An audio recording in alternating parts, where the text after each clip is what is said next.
Hi. ఇవాళ ఓపీలో ఒక పేషెంట్‌ని చూడటం జరిగింది. పేషెంట్ ఏంటంటే మ్యారేజ్ అయ్యి 5 ఇయర్స్ అయింది. మెడికల్ ట్రీట్మెంట్ ట్రై చేశారు. అంటే పిల్లలు లేరు అని చెప్పేసి మెడిసిన్స్ తీసుకున్నారు.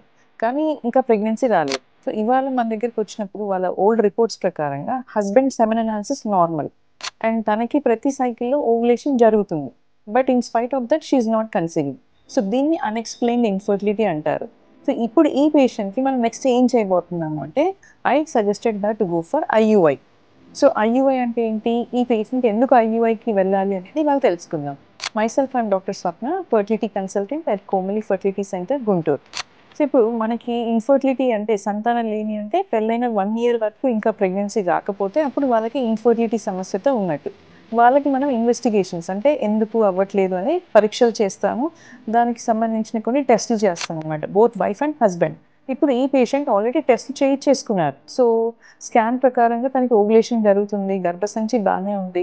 అండ్ ట్యూబ్ టెస్ట్ హెచ్‌ఎస్‌జీ కూడా నార్మల్‌గా ఉంది. అండ్ హస్బెండ్‌కి సెమెన్ అనాలిసిస్ కూడా నార్మల్‌గా ఉంది. సో, వాళ్ళు మెడికల్ ట్రీట్మెంట్ ట్రై చేశారు. ఆల్మోస్ట్ 6 మంత్స్ టు 1 ఇయర్ దాకా ట్రై చేశారు.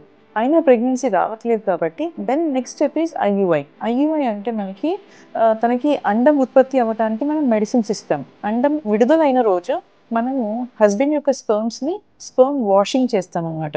అంటే కదలిక లేని కణాలని, చనిపోయిన కణాలని వాష్ ఔట్ చేసి ఓన్లీ మంచి వీర్య కణాలని మనము సిరంజ్ ద్వారా స్త్రీకి ఎక్కించడం జరుగుతది.